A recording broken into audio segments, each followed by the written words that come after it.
गजा में इजराइल और हमास के दरमियान जारी जंग को 2 साल मुकम्मल हो गए हैं। लेकिन इस 2 साल की पूरी जंग को अगर उठाकर देखा जाए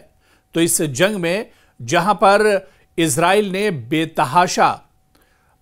असलहों का इस्तेमाल किया है, बारूद का इस्तेमाल किया है, वहीं पर आप देखिए कि गजा की इस लड़ाई में इजराइल ने प्रोपेगंडे का भी बड़े स्तर पर एक तरह से सहारा लिया है। जी हां, आज इसी प्रोपेगंडे की हम बात करेंगे, क्योंकि हालिया दिनों जिस तरह से अमेरिका के दौरे पर इजरायली वज़ीर-ए-आज़म बिन्यामिन नेतन्याहू थे और वहां पर उन्होंने कुछ सहाफ़ियों से, कुछ जो यूट्यूबर्स हैं या सोशल मीडिया के इन्फ्लुएंसर्स हैं, उनसे भी मुलाकात की थी, और ये सिर्फ महज इस वजह से ताकि गजा में जो कुछ हो रहा है या इजराइल जो नापाक हरकतों को अंजाम दे रहा है उस पर सोशल मीडिया के जरिए एक तरह से पर्दा डाला जाए। तो इसी प्रोपेगंडे की हम बात करेंगे, और इससे पहले भी हम इजराइल के प्रोपेगंडे की बात करते रहे। अलग अलग तरह के हथकंडे इजराइल एक तरह से गजा में अपनाता रहा है। पिछले 2 साल में अगर आप देखिए 1 लाख से ज्यादा लोगों का कत्लेआम और नस्लकुशी इजराइल ने गजा में किया है। यानी तारीख इसे एक तरह से याद रखेगी और तारीख में हमेशा इस नस्लकुशी को एक तरह से याद रखा जाएगा, जितने बड़े पैमाने पर इजराइल ने गजा के अंदर कत्लेआम किया है।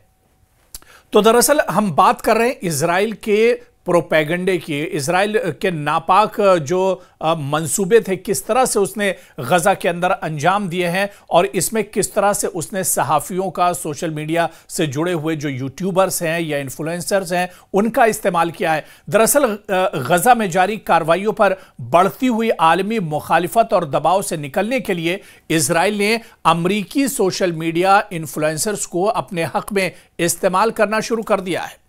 और मीडिया रिपोर्ट्स के मुताबिक इजरायली हुकूमत इन्फ्लुएंसर्स को फी पोस्ट $7,000 तक अदा कर रही है। आप देखिए, एक एक रिपोर्ट को छुपाने के लिए, सच्चाई को दबाने के लिए, सच्चाई को तोड़ मरोड़ कर पेश करने के लिए किस तरह से बेदरीग पैसा बहाया जा रहा है। और इजरायली हुकूमत जो सोशल मीडिया इन्फ्लुएंसर्स हैं या फिर यूट्यूबर्स हैं या फिर मीडिया से जुड़े हुए लोग हैं, जो सहाफ़ी हैं, उनको एक एक पोस्ट के लिए $7,000 तक अदा कर रही है, ताकि वो सोशल मीडिया प्लेटफॉर्म्स पर इजराइल के हक में मवाद शेयर करें। अमरीकी फॉरेन एजेंट्स रजिस्ट्रेशन एक्ट के दस्तावेजात से यह बड़ा इंकशाफ हुआ है कि यह फंडिंग हुकूमत इजराइल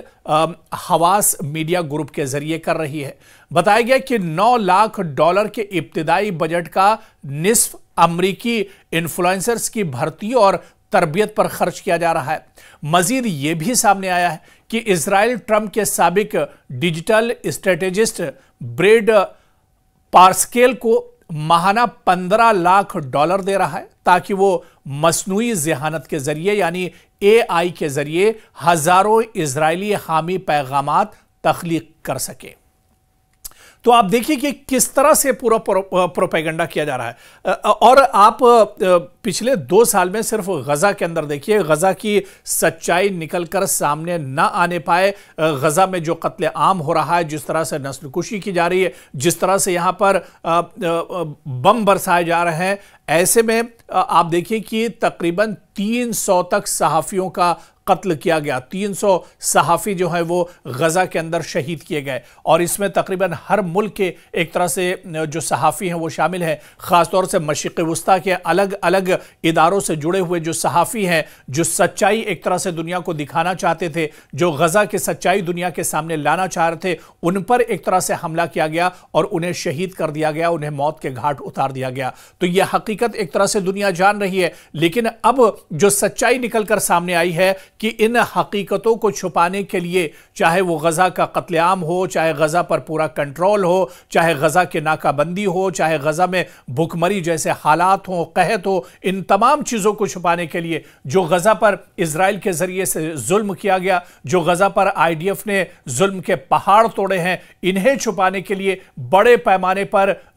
एक तरह से इजराइल प्रोपेगेंडा कर रहा है। और इस प्रोपेगेंडे में जो सहाफ़ी इजराइल के साथ हैं, जो यूट्यूबर्स और सोशल मीडिया के इन्फ्लुएंसर्स उसके साथ हैं, उन्हें मोटी रकम एक तरह से इजराइल दे रहा है। और यही वजह है कि आप देखिए कि गुज़िश्ता हफ्ते इजरायली वज़ीर-ए-आज़म बिन्यामिन नेतन्याहू ने न्यूयॉर्क में अमरीकी सोशल मीडिया इन्फ्लुएंसर्स के एक ग्रुप से बाकायदा मुलाकात भी की है और इस मौके पर उनसे सवाल किया गया कि वो इजराइल की गिरती हुई हिमायत को कैसे बहाल करेंगे। यानी जिस तरह से पूरी दुनिया में इजराइल को लेकर थू-थू हो रहा है, जिस तरह से इजराइल की नाकामी हो रही है, जिस तरह से पूरी दुनिया में इजराइल के कत्लेआम को लेकर, इजराइल की नापाक हरकतों को लेकर लगातार उसके खिलाफ एहतजाज और प्रोटेस्ट हो रहा है, तो ऐसे में इस मीटिंग में बाकायदा बिन्यामिन नेतन्याहू ने इन नाम निहाद सहाफियों से और सोशल मीडिया के जो इन्फ्लुएंसर्स हैं इनसे सवाल किया कि इजराइल की गिरती हुई हिमायत को कैसे बहाल करेंगे। इस पर नेतन्याहू ने जवाब दिया कि हमें मुकाबला करना होगा और यह मुकाबला हम इन्फ्लुएंसर्स के जरिए करेंगे। तो इजराइल का जो प्रोपेगेंडा है वो बिल्कुल साफ है कि इजराइल दाहमे दरमे और सुखने, मतलब जिस तरह से हो सकता है, मतलब जहां पर उसे प्रोपेगेंडा करना है, जहां पर उसे बारूद और हथियारों का इस्तेमाल करना है, जहां पर उसे एक तरह से भूख से और बंदिशें करके एक तरह से तड़पा के मासूमों को मारना है, हर तरह से उसने एक तरह से जुल्म किया है। और उसके बाद इस जुल्म को छुपाने के लिए बाकायदा सोशल मीडिया का सहारा लिया जा रहा है, क्योंकि इजराइल भी जानता है कि सोशल मीडिया के इस दौर में कुछ छुपा हुआ नहीं है और सोशल मीडिया पर जब ये खबरें मनफी अंदाज में जाएंगी उसके बाद ही एक तरह से ये तस्वीर बदली जा सकती है और इस सच्चाई को एक तरह से छुपाया जा सकता है। और यही वजह है कि एक भारी भरकम जो रकम है, भारी और बेदरीग पैसे का इस्तेमाल किया जा रहा है और सोशल मीडिया के जो इन्फ्लुएंसर्स हैं, जो सहाफ़ी हैं, उन्हें ख़रीदा जा रहा है ताकि इजराइल की तारीफ एक तरह से की जाए, इजराइल की आलमी पैमाने पर एक तरह से हिमायत की जाए और जो सच्चाई है उसे तोड़ मड़ोड़ कर पेश किया जाए, या सच्चाई को दरअसल छुपाया जाए और जो इजराइल की नाकामी है उसे कामयाबी के तौर पर एक तरह से दिखाया जाए। तो ये एक बड़ा प्रोपेगेंडा है जो एक तरह से निकलकर सामने आया और मीडिया की रिपोर्ट्स के जरिए निकल कर आया। बल्कि ये तमाम चीज़ें तो उस वक्त बिल्कुल आश्कार हो गई जब खुद इजराइल के वज़ीर-ए-आज़म बिन्यामिन नेतन्याहू ने न्यूयॉर्क में अमेरिका के कई बड़े इन्फ्लुएंसर से मुलाकात की और उनसे कहा गया कि वो इजराइल की हिमायत करें और इसके लिए उन्हें एक मोटी रकम एक तरह से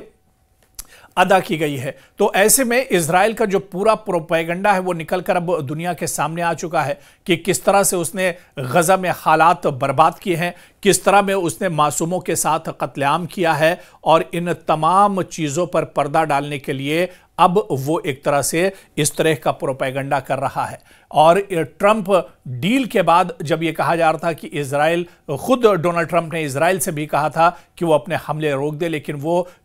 इस डील के बाद भी नहीं रुका है और लगातार गजा पर हमले एक तरह से किए जा रहे हैं। हालांकि अब ये दुनिया एक तरह से सिमट कर एक छोटे से गांव में तब्दील हो चुकी है और दुनिया की कोई भी खबर हो वो छुपी नहीं रह सकती है। ऐसे में गजा की जो सच्चाई है, गजा में जो कत्लेआम हुआ है, गजा में जिस तरह से खूनी खेल एक तरह से खेला गया है, नंगा नाच जिस तरह से इंसानियत के साथ हुआ है, वो तमाम चीज़ें अब निकलकर सामने आ चुकी हैं और इस सच्चाई को किसी भी कीमत पर अब एक तरह से झुठलाया नहीं जा सकता है।